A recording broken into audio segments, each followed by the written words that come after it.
Bell not jail. जब तक किसी के जुर्म की मतलब वो पुष्टि ना हो जाए तब तक उनको बेल देनी चाहिए। अगर अर्नब गोस्वामी जैसे हस्तियों के लिए वो लागू हो सकता है तो स्टैन स्वामी जैसे नेक पाक इंसान के लिए क्यों नहीं लागू किया गया?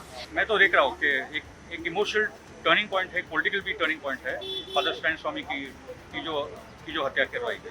स्टेट का जो रवैया है और इंस्टीट्यूशनल मैकेनिज्म्स का रवैया हो, वैसे प्रेजेंस हो या जुडिशरी हो, इसमें काफी तड़जोड़ मैं मानता हूँ कि लोग आवाज उठाना चाहिए। दोस्तों, फादर स्टैन स्वामी का जो जेल में डेथ हुई है और आज उनके अंदर सर्विस चल रही है सेंट जोसेफ चर्च में, और बाहर उनके बहुत सारे जो परस्तार हैं, बहुत सारे जो उनके चाहने वाले हैं वो खड़े हैं, इसलिए कि अंदर जो है वो 20 जन से ज़्यादा अलाउड नहीं है। तो अब हम जो है वो कुछ लोगों से बात करेंगे और उनके बारे में लोग क्या सोचते हैं, उनके दिली जज्बात क्या हैं, वो आपको बताएंगे। मैं श्रीमती प्रीति शर्मा से ये जानना चाहता हूँ कि आपको क्या चीज़ यहाँ लेकर के आई?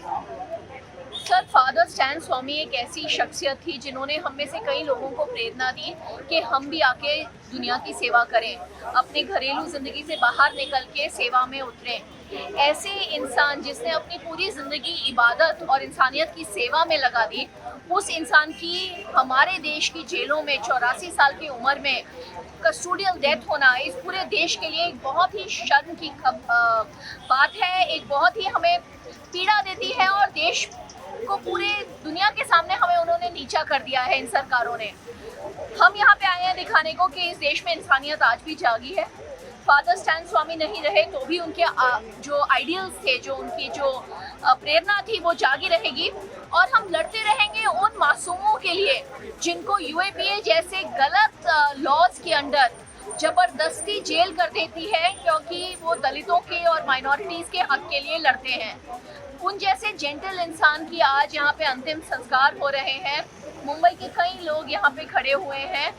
दुख भी है, आक्रोश भी है, और एक एहसास है कि कितनी भी गवर्नमेंट अपने आप को सेक्युलर बोल दे, जैसे महाराष्ट्र की गवर्नमेंट कहती है कि वो सेक्युलर है, अल्टीमेटली ये केंद्र सरकार इतनी हावी हो चुकी है हमारे सिस्टम पे कि आम इंसान का जीना मुश्किल हो गया है।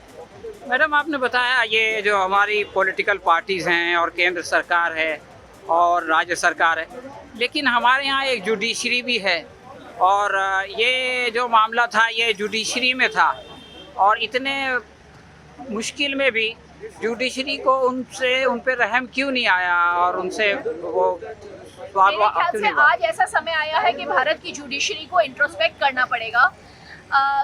हम कहते हैं, हमारा संविधान कहता है बेल नॉट जेल। जब तक किसी के जुर्म की मतलब वो पुष्टि ना हो जाए तब तक उनको बेल देनी चाहिए। अगर अर्नब गोस्वामी जैसे हस्तियों के लिए वो लागू हो सकता है तो स्टैन स्वामी जैसे नेक पाक इंसान के लिए क्यों नहीं लागू किया गया? कहीं ना कहीं जुडिशरी में निष्पक्षता है या नहीं, इस पे बहुत बड़ा आज सवाल खड़ा है। मैडम, जैसे प्रज्ञा ठाकुर है, वो इतने बड़े केस में इन्वॉल्व है और वो बाहर है, और ये स्वामी जी को जो है वो नहीं दिया गया फिर, तो ये फर्क को आप कैसे देखती हैं? सर, इस देश में आज देश को बांट दिया गया है। प्रज्ञा ठाकुर जैसे जन जो हमारे मार्टर्स को, हमारे शहीदों को उन पे इल्ज़ाम रख सकते हैं, वो आज सांसद बने फिर रहे हैं, और जो इंसान अपनी पूरी जिंदगी देश के लिए निकाल देते हैं उनको जेल में कस्टोडियल डेथ में मार दिया जाता है। देश आज बहुत गंभीर दौर से गुजर रहा है, लेकिन मुझे फिर भी यकीन है, देखो यहाँ इतने लोग आए हैं, इतने नेक इंसान आए हैं कि इनकी जो इच्छा है, इनके जो सपने हैं वो ज़रूर पूरे होंगे, और एक दिन ये सरकार बदलेगी और वापस हम संविधान के हिसाब से चलेंगे। बहुत बहुत शुक्रिया प्रीति शर्मा जी। हमारे साथ मशहूर समाजी कार्यकर्ता फिरोज़ मीठी बोर वाला साहब हैं, और मैं उनसे सबसे पहले ये पूछना चाहता हूँ कि क्या चीज़ है जो उनको यहाँ लाई है?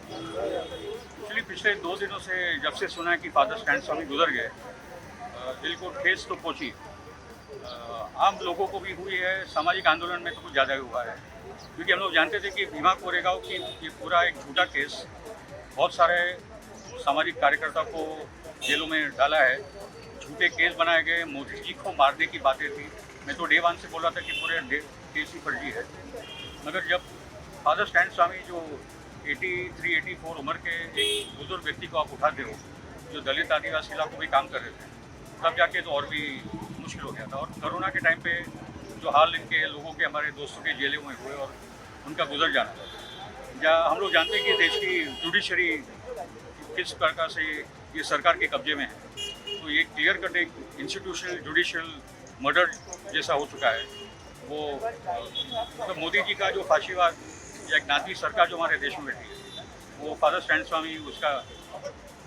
और मेरा मानना है कि फादर स्टैन स्वामी की मौत के बाद सामाजिक आंदोलन और भी मजबूती पकड़ेगा, हमारे रिजॉल्व और भी स्ट्रॉन्ग होंगे कि हम जो न्याय के लिए आज संघर्ष कर रहे हैं। और लगातार हम लोग देख रहे हैं कि जब से मोदी सरकार सत्ता में आई 2014 से, तो सोशल मूवमेंट से, सिविल सोसाइटी के मूवमेंट से, स्टूडेंट्स के, मजदूरों के, नौजवानों के, एंटी सीए मूवमेंट्स, ये सब ने एक ओपोजिशन का एक बड़ा रोल प्ले किया है। आप ये बताइए कि जो लोग फादर स्वामी को देख के मोटिवेट होते थे, उनसे इंस्पिरेशन लेते थे, और अब उन्होंने उनके साथ ये मामला देखा, तो इससे उनके मॉरल पे और उनके डिटर्मिनेशन पे, रिजॉल्व पे क्या असर पड़ेगा? नहीं, मैं बोल रहा हूँ उनके रास्ते पे हमारा रिजॉल्व और भी स्ट्रॉन्ग हुआ है। कुछ लोग डर के हमारे घर में भी बैठ सकते हैं कि हमको भी इस किस्म को उठाया जाएगा, मगर ज़्यादा करके जो देश की जो civil society, human rights, social movement है, वो और भी ताकतवर होने वाली है। और पूरे देश में ट्विटर पे, सोशल मीडिया पे, जहाँ आप क्लियर कट एक पब्लिक पोजीशन ले रहे हो, सब जगह फादर स्टैन स्वामी को लेकर एक बड़ी पोजीशन ली जा रही है और जागृति आ रही है आपको? जागृति आ रही है। और मैं तो देख रहा हूँ कि एक इमोशनल टर्निंग पॉइंट है, पॉलिटिकल भी टर्निंग पॉइंट है फादर स्टैन स्वामी की जो हत्या करवाई गई। बहुत बहुत शुक्रिया फिरोज भाई, बहुत बहुत शुक्रिया। डोल्फी डिसोजा साहब आज हमारे साथ हैं इस मौके पर, और मैं चाहता हूं कि वो बताएं कि ये क्या हुआ और उसके बारे में क्या सोचते हैं। पहली बात है, जो फादर स्टैन की जो मृत्यु हो गई, हम मानते हैं कि ये इंस्टीट्यूशनल मर्डर था। स्टेट के सब षड्यंत्र लगा के इसकी मृत्यु की गई, जबकि एक बाजू से जो टेररिस्ट के नाम पे अरेस्टेड होके उनको बेल मिलता है, और ये जो आम लोगों के लिए काम करते थे, आदिवासी के लिए काम करते थे झारखंड में, और उम्र भी हुई थी उनकी और उनकी तबीयत भी ठीक नहीं थी, फिर भी उनको बेल नहीं किया गया। हमारी यही मांग थी कि ठीक है, आप उनको बेल दे दीजिए, होम बेल दे दीजिए, और आपकी जो ट्रायल प्रोसेस है, आप ट्रायल प्रोसेस शुरू कर दें, कोई प्रॉब्लम नहीं। अगर कुछ गलत किया है, let the law take its own course. और हमारा ये डिमांड है अभी कि बाकी जो भीमा कोरेगांव में जो इंटेलेक्चुअल्स और अदर्स को जिनको फंसाया गया है, हम मानते हैं उसमें काफ़ी जन बीमार है और कोई ऐसी मुश्किल नहीं होनी चाहिए। इसके लिए हमारा डिमांड है कि उनको बेल दे, और ये जो UAPA का जो कानून है, उस कानून को रिपील करें। एक सवाल मैं करना चाहता हूँ कि साध्वी प्रज्ञा जो है वो बालेगांव ब्लास्ट में एक्यूज्ड है, और वो जो है वो यहाँ आती है और व्हील चेयर पे आती है और बहाने बनाती है, और कल उसकी फोटो आई है कि वो जो है वो बास्केटबॉल खेल रही है। तो ऐसे लोगों को तो जो है वो पार्लियामेंट में भेजा जाता है, बेल दी जाती है, और ये हमारे फादर जो है वो उन्होंने अपनी 40 साल की जिंदगी इसमें लगा दी, खपा दी गरीबों के लिए, और उनके साथ ये सलूक हम लोग करते हैं कि हमारी सोसाइटी के बारे में क्या इमेज इससे जाती है सारी दुनिया के सामने। बात यही हो गई है कि हमारी चुप्पी, मैं ये मानता हूँ कि ये जो पूरी षड्यंत्र रचाई गई है, हमारी चुप्पी के लिए स्टेट, खास करके स्टेट का जो रवैया है और इंस्टीट्यूशनल मैकेनिज्म्स का रवैया हो, वेदर प्रेजेंस हो या जुडिशरी हो, इसमें काफ़ी तड़जोड़ मैं मानता हूँ कि लोग आवाज़ उठाना चाहिए। ये यूनाइटेड नेशन में भी आज इसके बारे में बात आई है, हमने सुना, आप उसके बारे में कुछ कहना चाहते हैं? नहीं, यूनाइटेड नेशन के कमिश्नर ने तो कहा ही है कि ये जो बात हुई है गलत हुई है, और उन्होंने भी ये रिक्वेस्ट डाला है कि बाबा इसको ये चेंज कर लो, ये जो अप्रोच है, जस्टिस का अप्रोच है वो चेंज कर देना। बहुत बहुत शुक्रिया डॉल्फी डिसूजा साहब, आपका जो गम है वो हमारा भी गम है थैंक यू, और हम सब इसमें एक दूसरे के शरीक हैं थैंक यू। और हम उम्मीद करते हैं कि आइंदा किसी और के साथ इस तरह का जुल्म नहीं होगा। सही बात। बहुत शुक्रिया। Thank you sir.